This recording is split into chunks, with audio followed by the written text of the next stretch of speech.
Norris makes surprise admission regarding this year's championship. Red Bull is playing mind games as Oscar has been rumored to be moving to Red Bull, and Mercedes make final conclusion on what went wrong with the W15 in Austin. Do consider subscribing to the channel. Let's get straight into the latest F1 news. Valtteri Bottas has admitted that he would consider a return to Mercedes as a reserve driver for F1 2025 if he is dropped by the Audi F1 team. Audi F1, who will take over the existing Sauber team in F1 2026, remain the only non-Red Bull team yet to finalize their driver lineup for next season. The Swiss-based team announced the signing of Nico Hülkenberg from Haas in April, but have been forced to consider other options after seeing other top targets Carlos Sainz and Esteban Ocon join Williams and Haas respectively. Bottas told media, including PlanetF1.com at last weekend's United States Grand Prix, that he has agreed terms on a deal to stay with the soon-to-be Audi F1 team for F1 2025, with the Finn awaiting a final decision from boss Mattia Binotto. Audi F1 have been linked with a number of other drivers, including Mercedes reserve Mick Schumacher, McLaren Jr. Gabriel Bortoleto, and Williams driver Franco Colapinto. Having warned in Austin, Texas that he could be forced to set a hard deadline on an Audi F1 decision, Bottas revealed that he would be open to a return to Mercedes if he loses his race seat at the end of F1 2024. Bottas collected 10 victories across 5 seasons with Mercedes between 2017 and 2021, with the 35-year-old known to have a close relationship with team boss Toto Wolff, who previously acted as his manager. He said, "Firstly, the priority is to stay as a race driver. That's what I want, and that's what I'm pushing for with Mattia. But of course, as I don't have anything signed, we're in October, I've got to look at all the alternatives, including going back to the Mercedes family. That's for sure one option, and I would consider it. But there's other options as well as going back to my priority, which is to be a race driver even more." Asked about the nature of his discussions with Binotto, who replaced former McLaren team principal Andreas Seidel as the head of the Audi F1 operation last summer, Bottas added, "We are in an almost daily basis, keeping in touch with Mattia, sometimes about technical stuff, sometimes about the future. We've pretty well agreed everything in terms of the terms and stuff like that. Now it's just, the ball is in their camp, so I'll keep waiting and doing my job." Mercedes will lose a huge amount of experience in F1 2025 as Lewis Hamilton, the 7-time world champion, joins Ferrari on a multi-year contract. The Brackley-based outfit announced over the Italian Grand Prix weekend that teenage sensation Andrea Kimi Antonelli will become George Russell's new teammate for next season. Russell previously replaced Bottas as Hamilton's teammate at the beginning of the 2022 season. Former Red Bull driver Mark Webber is intensively chasing negotiations with the team about signing his client, McLaren's Oscar Piastri. That is the claim made by Red Bull senior advisor Helmut Marko, who is teasing a shock F1 driver market twist to come down the line. Piastri is no stranger to causing a stir in the driver market, famously rejecting Alpine's call-up to replace Fernando Alonso for a 2023 McLaren switch, in a case which went before Formula One's contract recognition board. Could the Aussie be on the move again? Piastri is managed by his compatriot Mark Webber, who raced for Red Bull from 2007 to 13, and according to Marko, Webber is extremely keen to open talks with Red Bull over a move for Piastri. With Sergio Perez's future at Red Bull uncertain, F1Insider.com claimed that the team is eyeing Piastri to be Max Verstappen's F1 2026 teammate or replacement. Verstappen has been linked with both Mercedes and Aston Martin, with Marko and Red Bull team principal Christian Horner confirming a performance-related exit clause exists in Verstappen's deal, which runs to the end of 2028. Piastri's current McLaren contract expires at the end of F1 2026. Let's put it this way, Mark Webber is intensively seeking conversation, Marko claimed to F1Insider.com on that rumor. 6-time F1 race winner Ralf Schumacher told the German publication that he views Piastri as an ideal Verstappen replacement should the 3-time world champion in future depart Red Bull. "If I were Red Bull, I would also endeavor to get Piastri," said Schumacher. "He is not only a super talent, but also extremely hard-nosed. He will get even better in the future, and the small disadvantages he still has compared to Norris will soon disappear." Furthermore, Red Bull cannot rely on Verstappen still being in the team in 2026. They have to be prepared for that. Piastri would be the ideal replacement. I am therefore very curious to see how McLaren will approach the Piastri issue in the future. Verstappen and Red Bull look to be sailing to a fresh title double in F1 2024. Though McLaren surged forward to complicate matters, usurping Red Bull at the top of the Constructors' Championship with their buffer at 40 points going into the final 5 rounds of the season. The driver's title, meanwhile, is not a formality for Verstappen, though the Dutchman gave his hopes a major boost in Austin by ending Lando Norris's whittling away of his advantage, Verstappen stretching his lead to 57 points. Piastri, who is 50 points behind McLaren teammate Norris in the standings, has expressed a willingness to support the Brit's title charge, though Verstappen has said that he would not be accepting number 2 driver status in Piastri's position.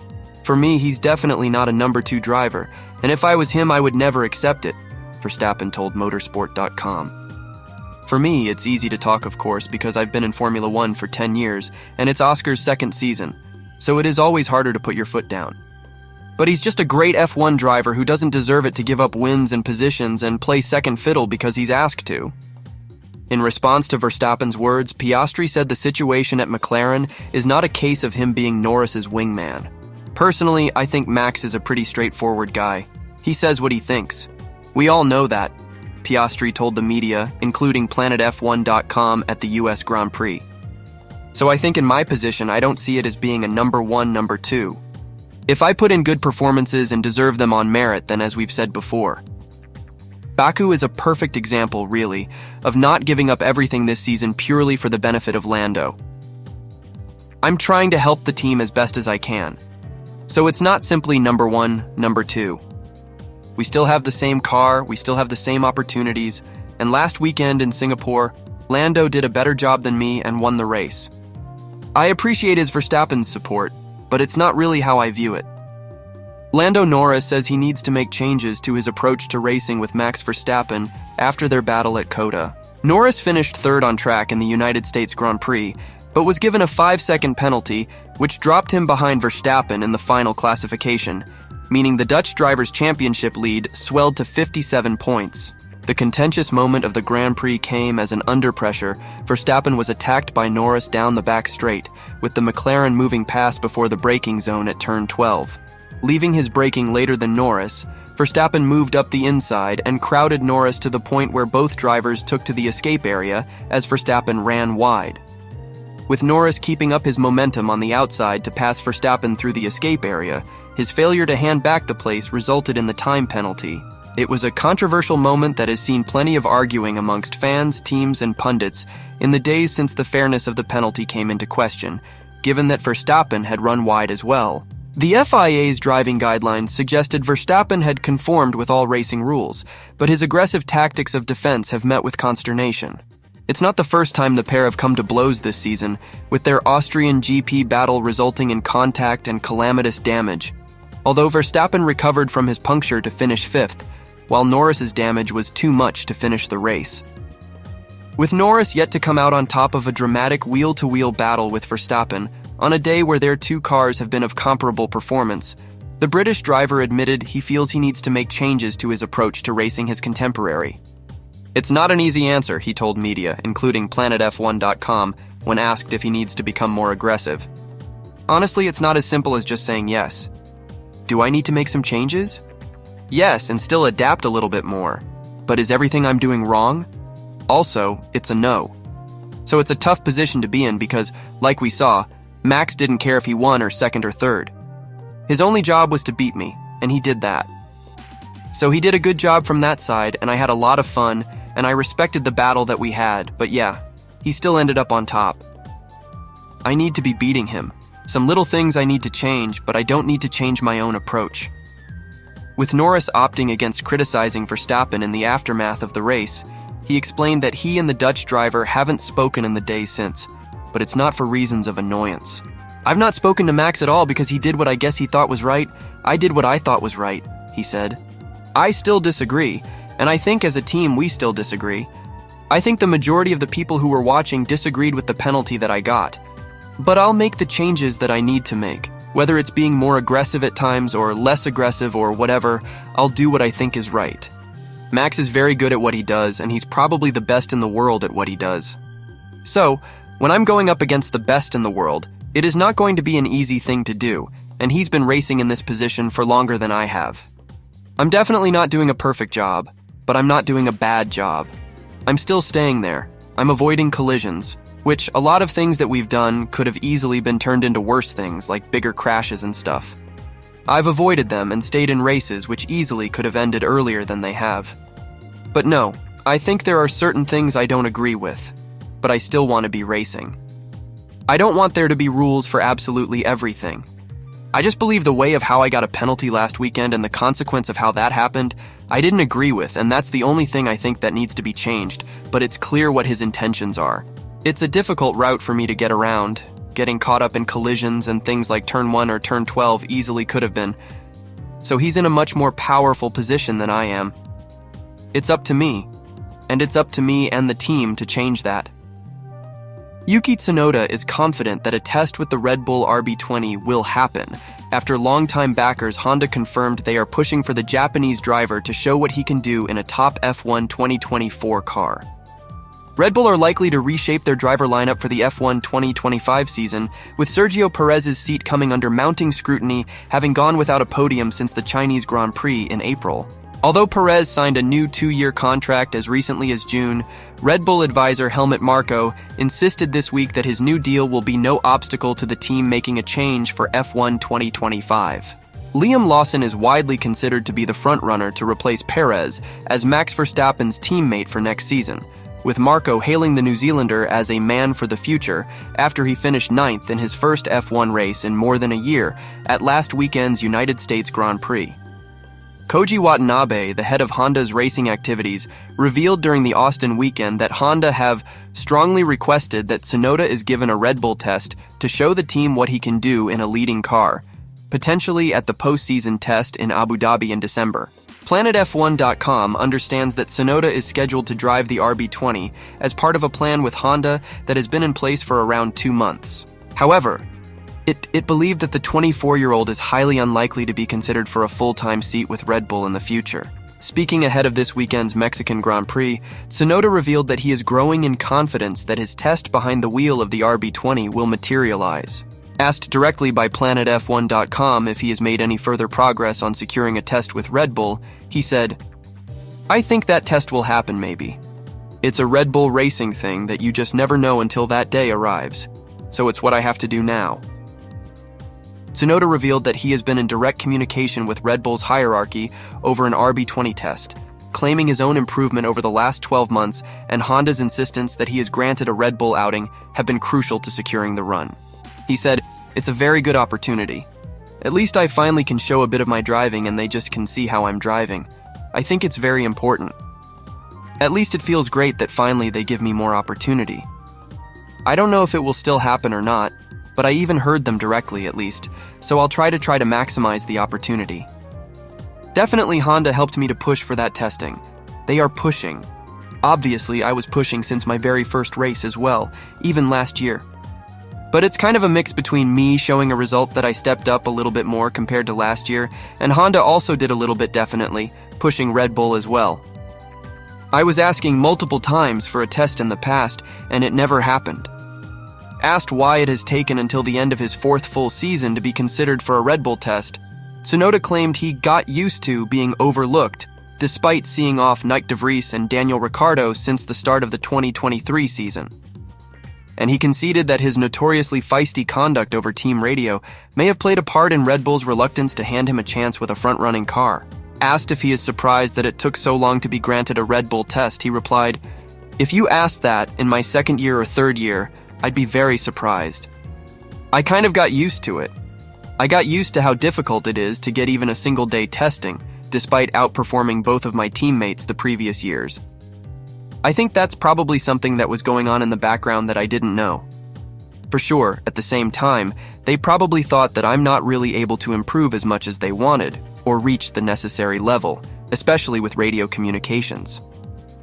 Mercedes and Lewis Hamilton have finally brought a resolution to the issue concerning the suspension of the W15, a problem that Hamilton brought to their attention during the formation lap of the US GP sprint race. As Hamilton positioned himself in P7 for the 19-lap race that took place around the Circuit of the Americas, he quickly communicated with his team over the radio even before the race had officially started.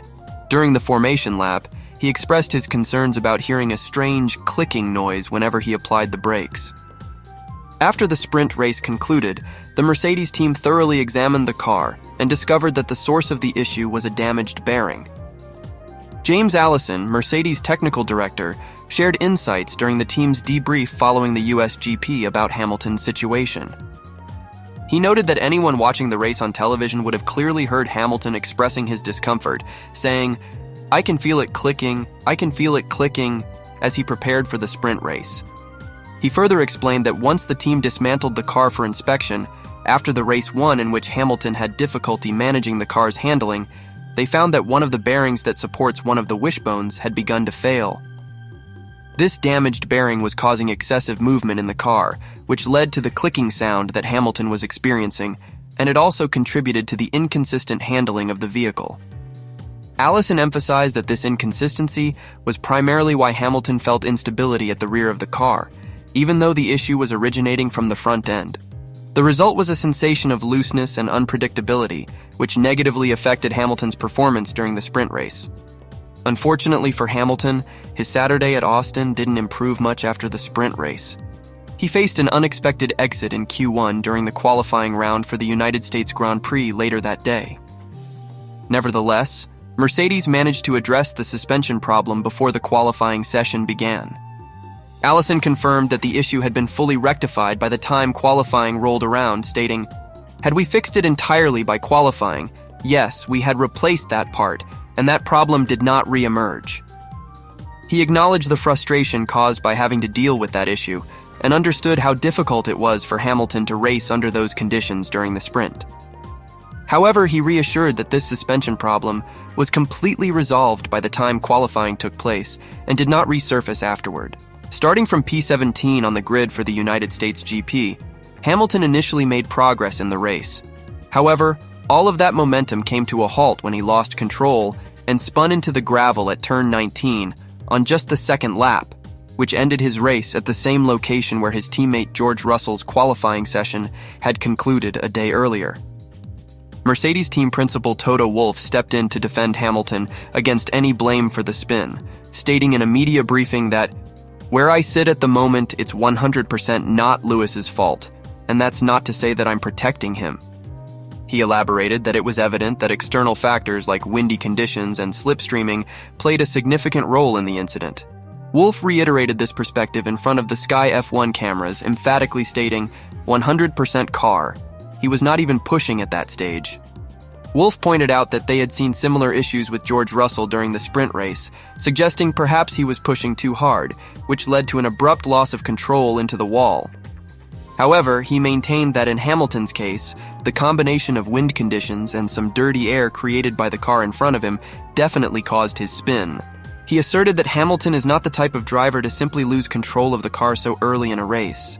Looking ahead, the next race on the calendar is the Mexican Grand Prix, an event that Mercedes last claimed victory in back in 2019, thanks to Hamilton's skillful performance. That's it for this video. I'll see you in the next one.